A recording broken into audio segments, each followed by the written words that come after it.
David K. Johnston, everybody. Hello, Mark. Hello, sir. Thank you. And I have a bunch of stuff to get to. I want to start with the Trump gag order, which you can speak to. It seems as though Trump, I can't imagine, could honor a gag order of any kind. Well, it'll be very interesting to see if he can. Donald immediately went out and called this the Biden gag order. Absolutely absurd thing, but to his know-nothing followers. And that's what I'm thinking of the MAG movement as, the modern know-nothing party. That will probably resonate with them, even though it's nonsense. But the judge's order, this is the second one for Trump, is quite limited. He is free to attack the Trump administration. What he's not free to do is to attack officers of the court, prosecutors, clerks, the judge, and witnesses. And after all, he called for the execution of General Milley, who may well be a witness in the case, the relevant case. And frankly, any other criminal defendant at this point would have probably been remanded, that is, brought into custody. You don't see mafia leaders, corrupt bankers, drug dealers going out and doing what Trump is doing. It is just extraordinary and tells you how much he believes that the rules do not apply to him. On some level, he's right, David? He's been given a lot of room. Yeah, no, he has. And I think the courts have been incredibly indulgent. Probably some of Trump's advisors have said, you've got to have someone we trust to review everything before it goes out. And the trust being the key thing, because Donald often doesn't write these things. You can tell when he doesn't write them because the spelling is correct and there's proper grammar. But there are people on his staff who will do anything he says. They'll do his bidding, and the lawyers are going to want someone who will keep him from trouble. I also think that Donald has been, at least to some degree, been trying to prod a judge into remanding him because he thinks that would be big with his supporters. Before that happens, I expect that a judge, and I'll probably mispronounce her name, Chunkin in this case. Right. She's more likely to order him to appear in court and give him a tongue lashing, followed by a fine and telling him that she's going to move the trial date up because she had warned about that. If you're going to intimidate or threaten witnesses, we're going to move the trial date up. You can't, I don't think a judge will jail Trump for threatening someone like General Milley, who was a valorous infantryman, known for his smart tactics in combat. He's not intimidatable. I'm not intimidatable. But in the New York City civil case, going after the judge's clerk and just making up the story that she is the mistress of Senator Schumer, that's just completely out of bounds. And so we'll see. Michael Cohen, just on that point, David, Michael Cohen was saying, I don't know that I want to testify now because I feel intimidated. And Trump has said it was very mobster. Trump has said, I'm going to be in court the day that Cohen testifies. I want to look him in the eye. You know what I mean? It's really old school mobster stuff. Yeah, well, I hope Michael, who I saw last week in New York at the New Republic's Stop Trump Summit meeting, does go through and testify. And after all, he's under subpoena, so they can make him testify. But the people need to understand the First Amendment primarily is a restraint on government preventing your speech. But it is not absolute. No right is absolute. You have a right to practice or not practice religion. But if you want to start a religion in which you're going to sacrifice virgins on an altar, no, you're not going to be able to do that. You're going to, the moment you lift a knife, you don't even have to touch somebody. The moment you lift a knife, you're going to be subject to criminal prosecution. And the Supreme Court has held that political speech has the highest protections, and essentially commercial speech is at the bottom. Trump is engaged here not in political speech when he threatens witnesses. He is engaged in something in between aimed at defeating the justice system. And even the U.S. Supreme Court, even this U.S. Supreme Court, is not going to side with him on attacking witnesses, prosecutors, and court clerks. Yeah, let's just be clear about this, because I love it. You were making this point just as this comment came in. Chris says freedom of speech is absolute, no asterisks on the First Amendment. You've just said, no, it's not absolute. No, that's absolutely not true. And nobody who practices First Amendment law would tell you that. When I'll give you a couple of famous examples. You cannot report troop movements in a time of war. The government it can actually stop you if it knows what you're going to do, and if you do it, the government can prosecute you. And you're responsible after the fact for what you have said. So the old saying, you can't shout fire in a crowded theater. Well, first of all, if there is a fire, you should shout fire. But if there isn't one, and it leads to a stampede and people are killed, you're going to be prosecuted for that. So no right is absolute. And let me go to the Second Amendment, my little favorite example of that. The Second Amendment makes no mention of guns. It talks about arms. Well, nuclear bombs are arms, and they now make them the size you can put in a backpack. So if we're going to be Second Amendment absolutists, I want my personal nuclear weapon that I'm going to wear every time I go out of the house, because nobody's going to mess with me. I want to change gears a bit and get to these announcements. Too much dark humor. Sorry, what'd you say? Too much dark humor. Too much dark. No, I want to talk about the third party entry into the race of RFK Jr. It's possible that Marianne Williamson and some of these others who just can't get on the mainstream Democrat and Cornel West, for that matter, and who feel frustrated with the system, and the industry of politics. Yeah. That Cornel West is sort of falling into that category. It feels like, hey, I want to go start my own thing as a third-party candidate. Speak to RFK Jr. first, and then if you could just kind of broaden it to these other. They're significant in the sense that they might, David, siphon votes from other mainstream candidates, or how do you feel about this? If Robert F. Kennedy Jr. wasn't a Kennedy, you wouldn't hear anything about him. He'd get a little short story. About 200 people register every 4 years to run for president, and most of them never get on the ballot, and they're insignificant. The founders and the framers did not intend political parties. You can find plenty of quotes from the framers of our Constitution who were not only about 1 in 5 were also founders of the country. You will find in them, in their remarks, that they didn't like parties. Well, the reality is we have parties. And so third-party candidates are always spoilers. If it wasn't for Ross Perot's third-party candidacy, Bill Clinton would not be president of the United States. Ross Perot dragged votes away from George H.W. Bush. And so, that ought to be the number one concern about people like this, is they distort the public desire in elections. And we had, in Trump's 2016 election, we had 2 minor party candidates, one Jill Stein, and she seems to have affected the electoral outcome in, I think it's Michigan. It's one of the Midwest states in the heartland.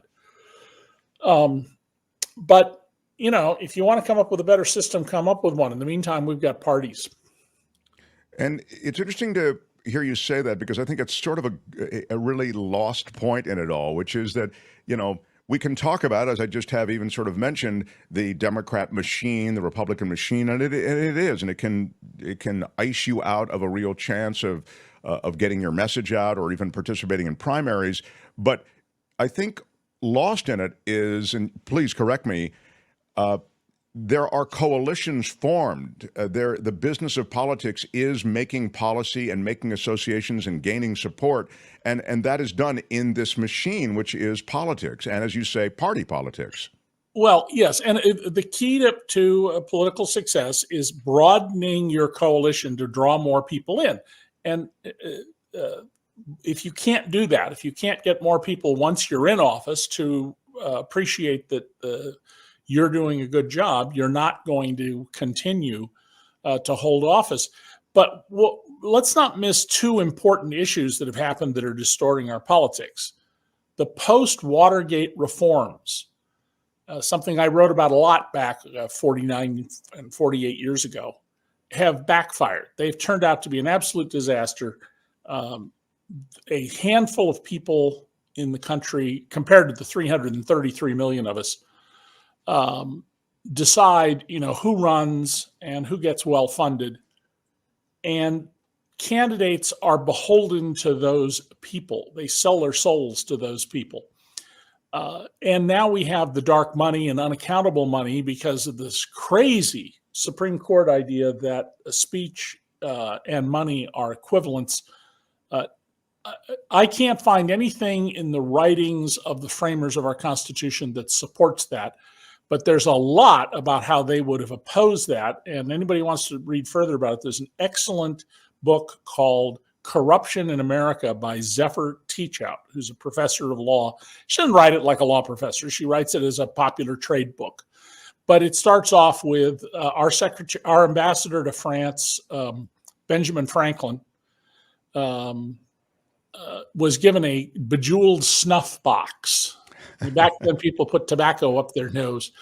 And was it his or was it the government's? And there was a whole tizzy about this because the framers of the Constitution and the early leaders of our government were concerned about institutional corruption. They understood there'd always be individual venality, but they were concerned about institutional corruption. So the one aspect is the way that money in politics has corrupted the system and puts up people who may in fact not be the people who would get the most votes if we developed a better alternative to it. The second fundamental problem is that the parties themselves really aren't accountable either to the public. For these same reasons, they're highly dependent on corporate gifts. And that has distorted our politics just enormously. Well, just two follow-ups, one of which is I don't think I can recall anything that can match the sort of self-dealing and pay-to-play corruption that was associated with having your own hotel blocks from the White House and other resorts that just have money poured into them by foreign and domestic interests that have legislation or pending approvals going before the government and that administration. I mean, it's crazy. In my book, The Big Cheat, about Trump lining his pockets, one of the stories I tell is about how there was this effort for years that was stymied by the Justice Department to merge the number 3 and 4 cell companies, Sprint and T-Mobile, which is German. And the head of T-Mobile America makes a show of turning up at the Trump Hotel in Washington, D.C., has a whole bunch of his executives come. They rent rooms at rack rates. Nobody rents a room at a rack rate. You go stay at a Hampton Inn, and you'll pay $99 to $200 for it, but the back door will say that the rack rate is $541. I just experienced this. That was the number on the door. And they would pay the rack rate. And it was a way to pay tribute to Donald Trump. And companies that have business before the government have a very focused economic interest. In the book, which you've got up on the screen for those who are watching on the internet, Trump, I relate all the way back to the days after Trump got the electoral college victory, a corrupt deal he was making with the richest man in Japan to allow highly volatile trains carrying Bakken shale oil, which, unless you put an emulsifier in it, it tends to catch fire and explode. And they're the equivalent of nuclear weapons. And he was going to let them rail through cities like Reading and Philadelphia at 40 or 50 miles an hour, which sooner or later there'll be a disaster from this.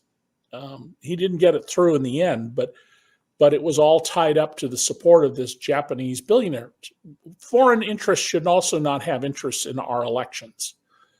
And yet Trump was always embracing these foreign interests. Well, that was just,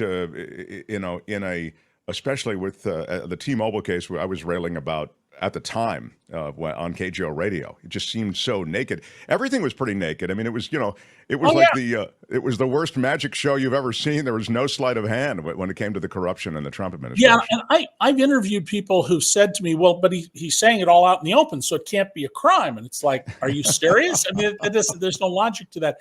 There is one point I want to make sure that we discuss today, Mark, and that is we had this news that did not get lots of attention, and a lot of people are not aware of it, about Trump revealing nuclear secrets, how close our submarines can get to Russian submarines before the Russians are aware of their presence, and a number of secrets about the capacities of these submarines.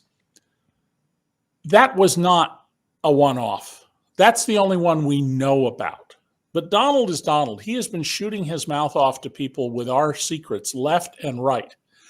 And it is one of the few things I can say without, definitive proof about it. We're not going to prosecute a number of national security crimes by Donald Trump, because to prosecute them would require disclosing things that are more dangerous yet. In fact, our government often doesn't prosecute national security crimes, or they go after someone for a secondary crime to avoid having to make disclosures in court.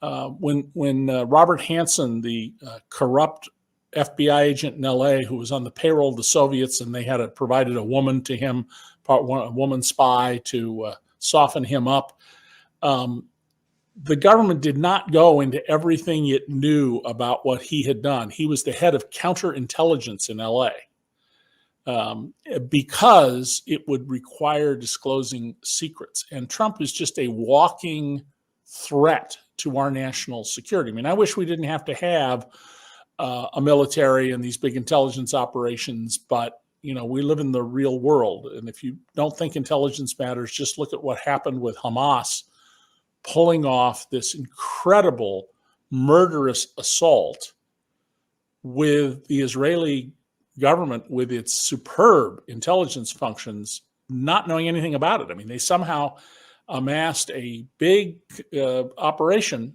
without any leaks whatsoever. You have to have in the modern world intelligence functions. And I say this as someone who, I was the guy exposing the LAPD for abuses in this area, going after people who hadn't committed crimes, the police chief, Daryl Gates, assigning officers to sleep with women to get information out of them, the police themselves committing crimes in an effort to entrap people or create excuses to go after them. And Donald has no sense of that's improper. You don't tell this or that. There's no muffler on his mouth. Well, the interesting thing related to what you've just said is that it's talked about. I just don't know that, as you sort of suggest, that you'll ever find the breadcrumb trail back. Right. But it's talked about that those secrets shared or others shared with Russians then made it to Iran, and then Iran passed them to Hamas and to Hezbollah. So because there were complex and detailed maps, color-coded maps, that some of these Hamas fighters actually had. They knew exactly where they were going, and they had a plan. And it's thought that some of that strategy might be related to intelligence that came from the U.S. Yes, and the Hamas, the Hamas attackers also had a manual. Here is how to handle prisoners and captives. Here's how to bind them and move them so they don't know where they are, because that would give away secrets. That's why you put bags over their head. And my point here is not to take a side in this dispute that's gone back thousands of years, is going to continue probably long after we're all gone and our grandchildren are gone. But to point out that it's imperative that a president of the United States act like a patriot, not like a junior high school kid who has a secret to tell. Yeah, that's exactly it. I mean, it's crazy. I mean, it's just so weird that we're talking about this this id. He's all id. You know what I mean? That's Donald Trump. David, thanks. I think you're away next week. We might have you, might not. Nope. Next week you've got me, and it's the first week in November. Oh, okay, good. Actually, the first week in November you'll have me. I think the second week you may not. It depends on if I make my flights. We have a David K. Johnston situation room that I will check to make certain of your status. But thank you, sir. David K. Johnston, everybody. Hi, it's Mark, and I thought that was great. Hit the notification bell. You'll know whenever there's a new video being dropped, and please subscribe to our channel to help us save the universe.